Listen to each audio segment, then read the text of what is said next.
5 years ago, this would have been unthinkable. An American ally refused US bombers access to its own airbase. And, it's not China, it's not Russia, but Italy. And that was just the beginning. Before moving further, let me say thank you for coming here with me. I am Naeem Sidhu. Welcome on Neutral Scope. Across Europe, across Asia, even inside the Western alliance itself, countries that stood shoulder to shoulder with the United States through World War II, the Cold War, and 9/11 are now stepping back publicly and systematically. So here's the question: how does the most powerful nation in human history end up alone in the room? Stay with me, because what we are watching in this year is not a disagreement, it's a divorce. Let's start in Europe. Italy's Prime Minister Giorgia Meloni, Trump's closest ally on the continent, the one European leader invited to his second inauguration, a leader he publicly praised as courageous. She refused US bombers landing rights at a key airbase in Sicily. Then she condemned attack on Pope, calling it unacceptable. So what was Trump's response? I thought she had courage. I was wrong. When you lose Meloni, you are not losing just an ally. You are losing the last bridge to Europe, because this is no longer just politics. The fracture has moved into the sky. France refused US military overflight permissions for the Iran operation. Switzerland, neutral, cautious, historically predictable, did the same. Think about what that means. For 80 years, the United States operated under one assumption, that Allied airspace was automatically open. That assumption is now gone. American aircraft now reroute, negotiate, delay, mile by mile. This isn't alliance behavior. This is transactional access. This is what happens when trust disappears. Now, look at Spain. Spain didn't just distance itself, it escalated. Prime Minister of Spain, Pedro Sanchez, called the Iran strikes reckless and illegal. He shut Spanish airspace to US military flights. Very bold decision. And then he delivered the most brutal sentence of the year. We will not applaud those who set the world on fire just because they show up with a bucket. This is not a rival speaking. This is a NATO ally. Then comes Britain, the so-called special relationship. Prime Minister Starmer went on national television and said, I am fed up with families seeing their energy bills goes up because of the actions of Putin or Trump. Putin and Trump in the same sentence. From a British Prime Minister. This is not disagreement. I will say this is a repositioning. And about Turkey's changing mood, I spoke in my previous video. I'll put a link in the bio. Now look at Canada. Very interesting facts. The longest peaceful border in human history, US and Canada. One of the deepest economic and security partnerships ever built. At Davos, Switzerland, Prime Minister Mark Carney said, middle powers must act together, because if you are not at the table, you are on the menu. Trump fired back immediately. Canada lives because of United States. And what was Carney's reply? Canada doesn't live because of the United States. Canada thrives because we are Canadians. We are masters in our own home.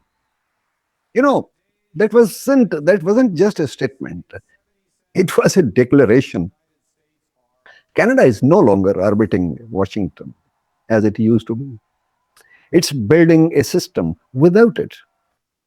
And then the moment, actually very unexpected, the Pope, the 14th, the first American born Pope in history, you know what he said?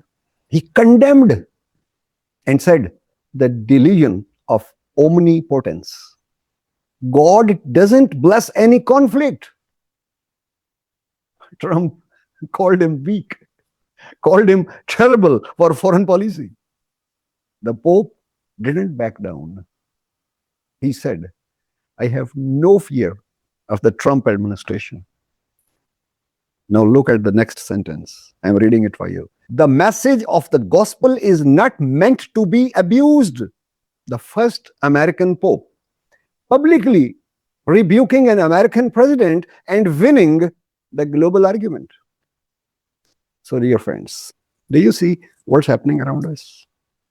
This isn't about quotes of philosophers, what I am telling you, the sentences, the people who are alive.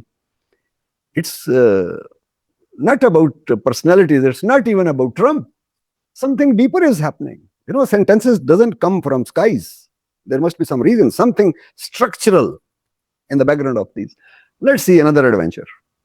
Trump's adventure. Board of Peace, January 2026. The United States launched what it called the Board of Peace, a reconstruction body for the post-conflict Middle East. On paper, it looked like leadership. In reality, it looked like control, a system with a United States veto, a framework outside the United Nations, a mechanism that asked one simple question: are you with us or not? And the answer just came. Japan said no. Canada said no. The European Union said no. To the loyalty test, they said no. Everyone knew it wasn't a peace mechanism. No, let me tell you who said yes. Pakistan, Egypt, Jordan, the United Arab Emirates. Countries tied economically, financially, structurally to American systems. In one moment, the world split cleanly. Not East versus West, not democracy versus autocracy, but something far more dangerous. Independent and dependent. And that divide is not going away. Now look east, because this is where consequences become irreversible. South Korea, home to nearly 30,000 American troops, a frontline ally of the United States, a pillar of the US strategy in Asia. Its leader flew to Beijing and declared a new phase in relations with China. Let that sink in. America's security partner, recalibrating towards its biggest rival. At the same time, China deepens ties with North Korea and Washington. Distracted. The architecture that defined East Asia for 70 years is being rewritten slowly but surely, without America in the room. Now let's talk about the cost. Because isolation isn't just diplomatic. In 2026, it has a price tag, and ordinary Americans are paying it already. The Strait of Hormuz closes. Oil crosses $95 a barrel. Fuel rises. Food rises. Everything rises. At the same time, Section 232 tariffs hit Canada, Spain, the European Union. Retaliation follows. American manufacturing takes the hit. Supply chains tighten. Costs climb. And back in America, approval ratings, stuck in the mid 30s, 34, 35. Two-thirds of Americans are saying the country is on the wrong track. Here's the irony. America first is being felt first by the American families. So let's answer the question. Did Trump do good for America and the world? In the short term, yes. He projected strength. The Iran strikes may have slowed down a real nuclear threat if we, blindly follow the Israeli narrative that Iran is making nuclear bomb. Tariffs may bring some industry back. These are real outcomes, okay, if you give grace marks. But here's the part that matters. A superpower is not defined by what it can destroy. I need your attention, please. It is defined by what it can hold together.